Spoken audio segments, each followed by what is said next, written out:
Monkey D. Luffy's most powerful form has finally been revealed, 16 years ago in 2007. This is Nightmare Luffy. Say hello to Nightmare Luffy, because he is the often awkward blue bulksome stepchild of the Luffy power family. And so much has happened since then. Luffy learned special powers. Then he gained some weight. Then he gained a lot of weight. Then he lost a lot of weight before promptly losing his mind and becoming a living cartoon. But what if I told you that nothing we've seen since then is actually stronger than Nightmare Luffy? Because I am. That's what the video is about. I think that people often misremember Nightmare Luffy and actually what it was able to accomplish in a pre-Haki world. And I simultaneously believe that people give far too much credit to the concept of Haki when it comes to fight battling. Oh, and also we'll be talking about why Nightmare Luffy could be returning to the story very, very soon. Ever so many things to say, so let's say some of them. As a refresher, exactly what is Nightmare Luffy? Well, this is the form that Luffy took on after being stuffed with 100 shadows, like a very dark can of sardines. These are shadows that were separated from their respective hosts by Gecko Moria's fruit powers. And it was a form first properly showcased in chapter 479, entitled Warrior of Hope. An interesting piece of foreshadowing for the eventual sun god known as the Warrior of Liberation. In general, Nightmare Luffy really is just the other side of the Gear 5th coin. A super powerful, no-nonsense Luffy that was born from darkness instead of light. But exactly how strong is this Nightmare Luffy? Well, that is actually nigh on impossible to quantify, but we're gonna do it anyway. What everything really hinges on is determining the power of a single shadow. Because our shadow consumers are only as strong as the shadow nourishment it is that they consume. For example, Luffy absorbed a single shadow and immediately became a super powerful master swordsman. That shadow allegedly belonged to a very skilled marine swordsman, but that single shot of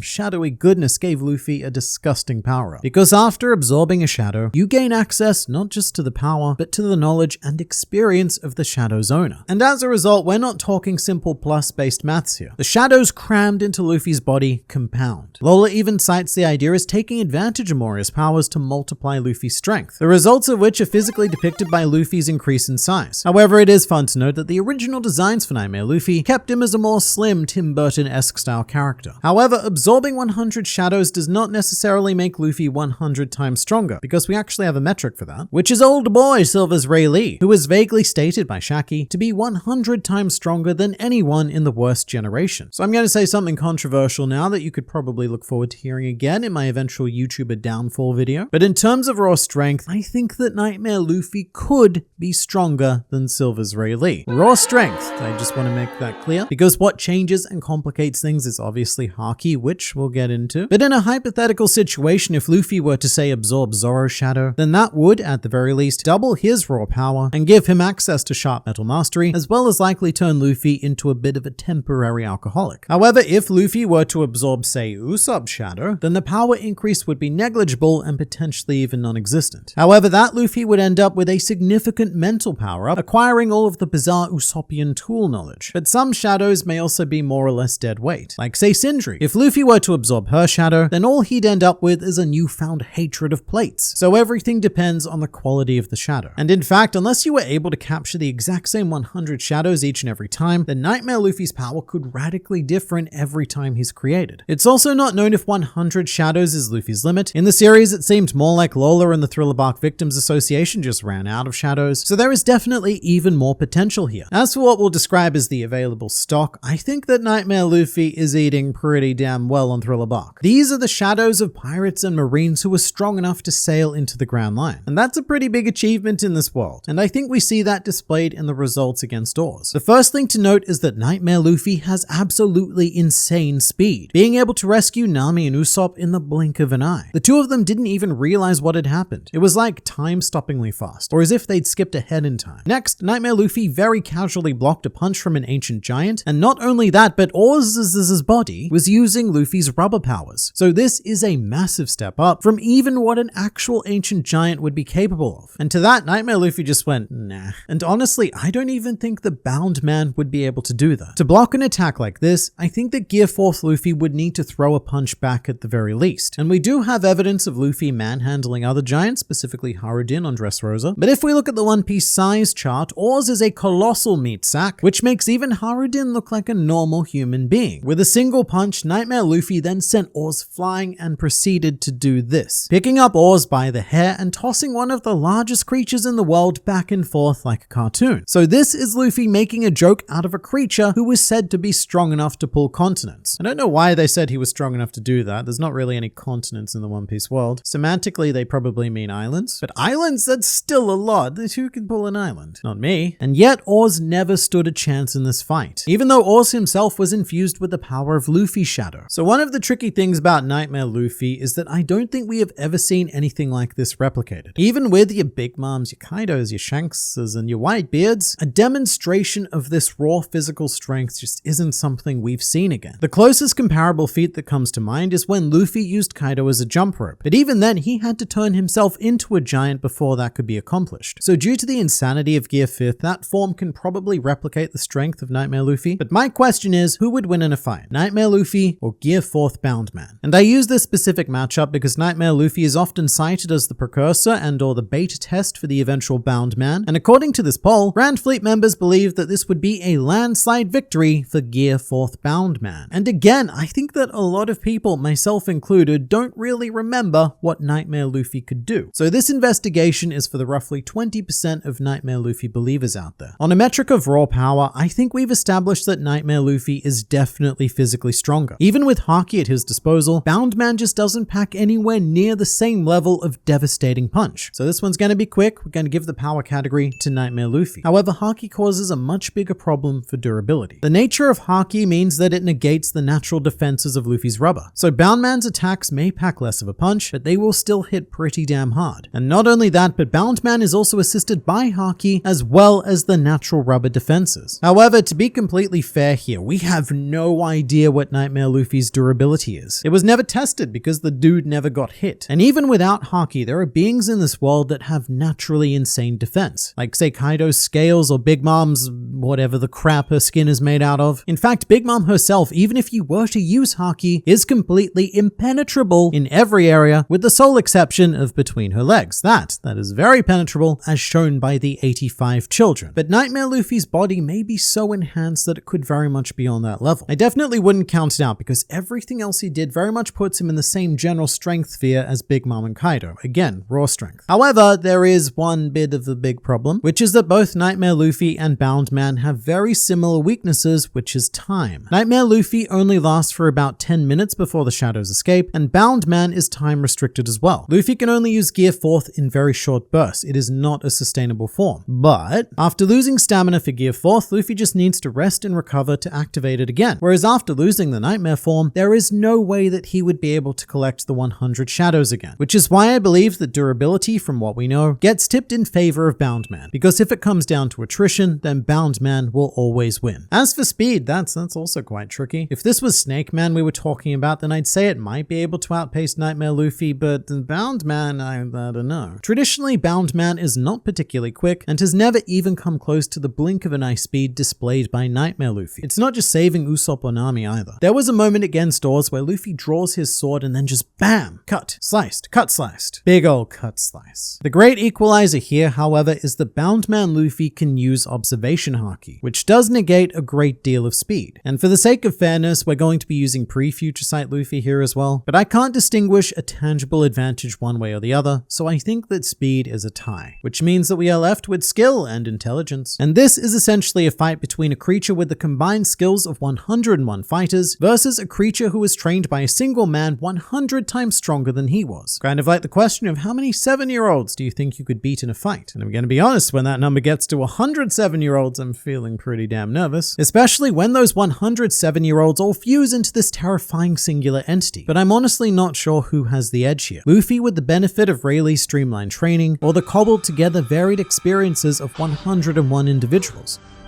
I mean, if everyone absorbed was in their 20s, which some of them definitely weren't, then that's like a combined 2,000 years of experience. Well, maybe minus childhood. So we'll say 1,000 years, and that is still a lot of years. And so I can't really distinguish a winner here either, which means that the overall result is very much up in the air. It essentially comes down to, is Nightmare Luffy powerful enough to beat Bound Man before both hit their similar time limits? And the answer is maybe. I mean, we have seen Bound Man quickly dispatched by Kaido's Thunder Bagua, although that was very Conqueror's Haki dependent. So I think I would have to go with Bound Man in the end, because I'm just not confident that Nightmare can get the job done in time, even if it does have an advantage in every single other area. But that was Nightmare then, and what about Nightmare now? The most obvious OP combination would be creating Nightmare Luffy again with post-time skip Luffy, which would become the exact antithesis of Gear 5th. You have a form with all of the Haki, but substitute endless imagination for an endless library of skills and experience. Wrap it all up in a very no-nonsense Luffy who never laughs, and what we have is legitimately the exact opposite of the Sun God Nika, which I think could be really fun to see, and a certain Gecko Moria is now more than available to make that happen. I don't often give Moria credit on this channel, but this is a rare exception, because Gecko Moria has theoretical access to the strongest powers in the world. And why is that? Because it doesn't matter if anyone is actually stronger than Gecko Moria. What matters is that he can take their shadows and plonk them into himself. So long as he can do that, no one's power matters. And when Moria absorbed 1000 shadows, he took everything. Luffy's power, Zoro's swordsmanship, Sanji's cooking, and even Sindri's plate hating, which would have been an awkward combination with Sanji's cooking, because Moria would always destroy the plates before being able to actually serve the meal. I guess that's something else to note. Sometimes shadows just don't play nicely with each other. But Moria took on all of the shadows that Luffy did plus 900 more, thus turning him into what I honestly believe is probably the single most raw, powerful character that we've seen to date. Because Moria could do absolutely wild stuff, like completely destroying the landscape of Thriller Bark with a single punch. That Gecko Moria punch legitimately did more damage than even Garp's Galaxy Impact. If Moria had just taken a couple of 100 shadows, then he would have won and One Piece would be over. But no, he had to show off, like deciding to host a Roman feast without a pre-prepared vomitorium. Luffy then gave Moria a stomachache and then bleh, he threw up all over Thriller Bark. You sick